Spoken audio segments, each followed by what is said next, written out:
82 people? Yeah, all total. About 65 here, and they're all trapped. So, And they're going to dig them out. You run what? We're good on fuel right now. We're good on personal effects and things like that. And everyone's safe?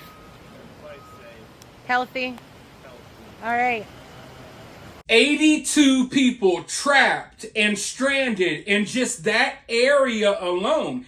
And the only reason why they're okay right now, the only reason why they have food and water is because people, volunteers, not the government, regular, everyday, average people are smuggling goods into these areas to these people so they can survive. Now notice I used the word smuggling, because that's basically what's going on here.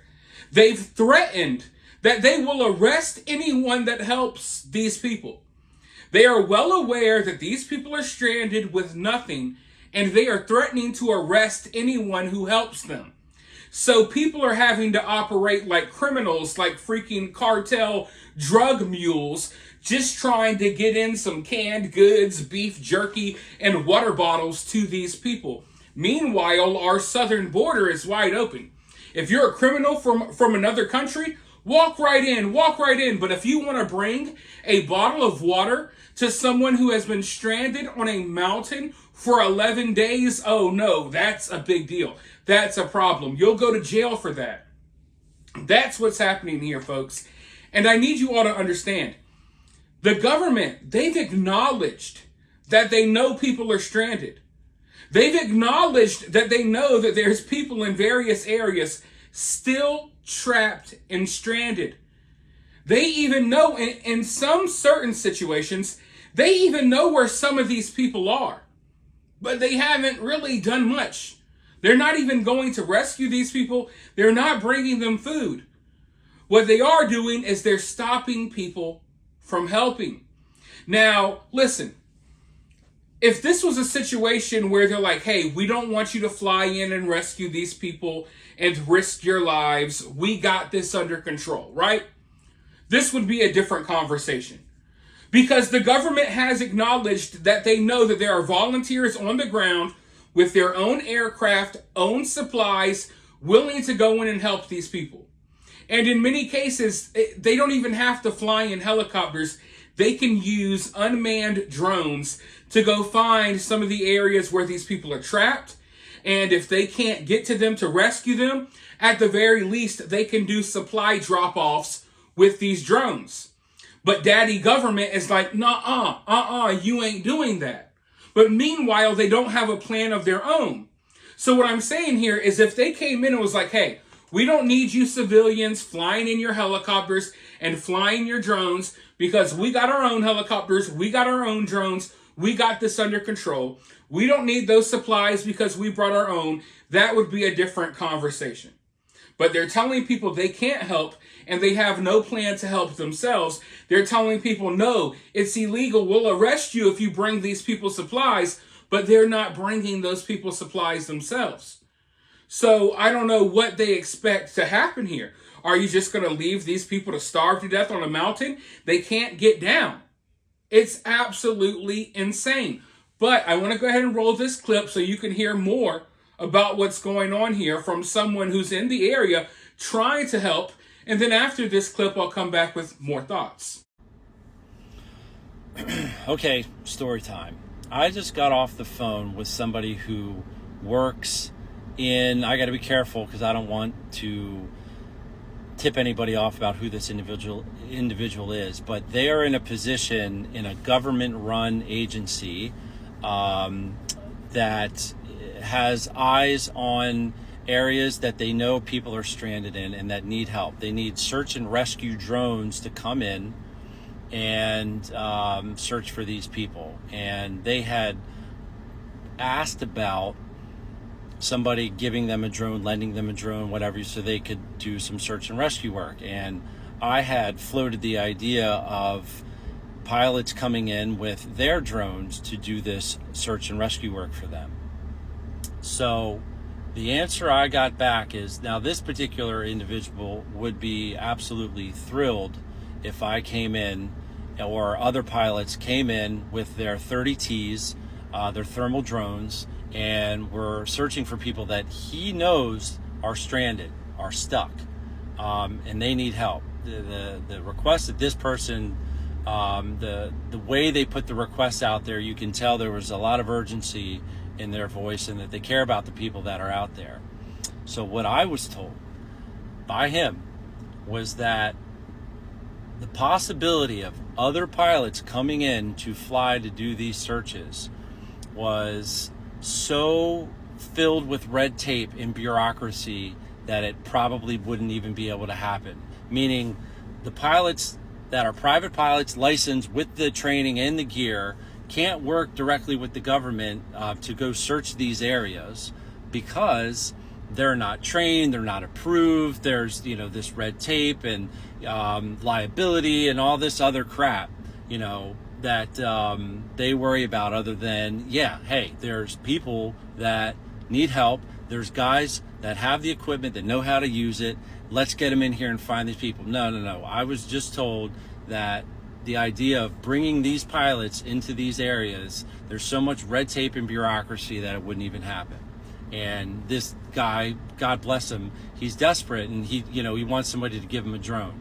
And I told him, look, there's the supply of the 30Ts are, pretty much gone right now in the U.S. There's not many. And then, there's not going to be many pilots that are going to lend, $15,000 worth of gear to a government agency or an individual that works in a government agency without proper training and all that stuff. So, these guys are stuck. These guys are stuck. And what are you going to do?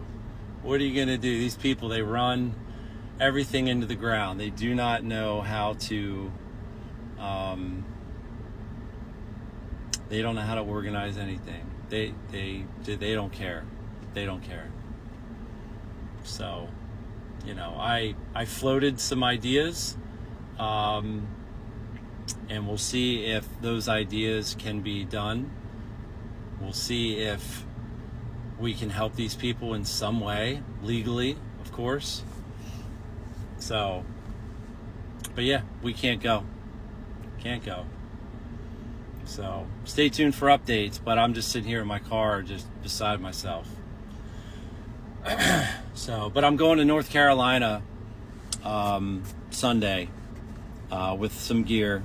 If you guys want to donate, I can throw a link up. I'm here buying some supplies right now to take down there. I'm joining up with a drone team down there and going to bring some enterprise gear with them, or with me, to help them out, make their operations run smoother, give them some extra manpower. So, keep sending prayers. Thank you. So, obviously, the government isn't going to help these people, and they're stopping everyone else from helping these people. So I bet you're wondering, well, how are these people going to survive? How are these people even getting the supplies that they're getting? Well, it's because volunteer citizens are using off-road vehicles to travel into some of these areas. And I mean, the terrain is often crazy, and there's safer routes. This is the crazy part. In many cases where some of these people are stranded, there are safer routes that volunteers can take to go in there and deliver supplies and help these people. But those routes are blocked by daddy government. So in many cases, these people they're having to go around checkpoints. They're having to go around roadblocks. They're having to go around law enforcement and what have you. And they're having to traverse even more dangerous terrain, areas that are even more dangerous just to get to these people to help them. Now, in some cases, there is no way to these people. The roads have all been washed away, right? There is no safe route. It literally looks like a nuclear bomb just dropped on the area. It looks like something out of an end of days video game. I mean, really, if you look at some of what these people are having to do just to deliver supplies to these areas, it's insane. It literally looks like something off of Indiana Jones or something. It's crazy. But that's what these people are having to go through.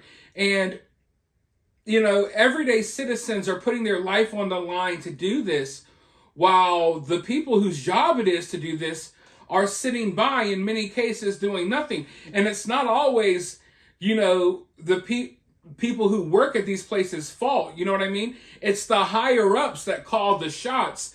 Those are the people that we should be focused on, not your average FEMA worker or average person who works for the government that has no control over these operations. But yeah, in many cases, it literally looks like something out of Tomb Raider or Uncharted, some type of video game, the type of stuff that people are having to go through, the obstacles that people are having to go through just to deliver certain supplies. And you see, folks, with modern technology, people wouldn't have to be clinging to the side of washed away roadways, to get to these people. They wouldn't be having to make makeshift bridges out of tree logs because we have drones that could literally fly into these areas and deliver goods. If you deem it too dangerous to go rescue these people now, at least do supply drop-offs. You know what I mean? It's a no-brainer. You don't just leave the people up there with no supply and no hope of, rescue. That doesn't even make sense. But because the government is coming in and trying to regulate everything, they're actually making things more dangerous. Because like I said, now people are having to take the back roads. And when I say back roads, they're not really roads, but they're having to take different paths to get to these people, paths that are more dangerous. And in many cases, humans shouldn't even have to be going into these areas because they could drop this stuff off using drones if they wouldn't be so... I don't even know what the word for it is. I honestly don't understand why they're making things so difficult. And think about this. Listen, when we go invade a foreign country, we will drop down a makeshift bridge like it's nothing. I mean, and we've been doing it for years and years. Go look at old World War II footage. They literally got portable bridges. Boom, oh, here we are. If they want to invade something, oh boy, they got bridges. They can come in and build something really quickly, no problem. But here, nothing. Here, nothing. So that's another thing that I really find, I think it's disgusting, because if we have the technology to do the things that we do when it comes to war and stuff like that, why can't we use some of this stuff when it comes to helping our own people on the ground? That's what I would like to see, but we're not seeing it, folks. We're not seeing it. And, we're too far out from this storm to still be having this conversation. You know what I mean? I know it still feels like it happened yesterday, but we're a week and a half or more out from this storm. We shouldn't still be having this conversation about people stranded and trapped. Not in America, not with everything that we have at our disposal. But that's where we're at, folks. I'll talk to you more about this soon. Let me know what you think about it down in the comments below. While you're down there, hit that thumbs up, hit that subscribe, ring that notification bell, and I'll talk to you very soon in the next one.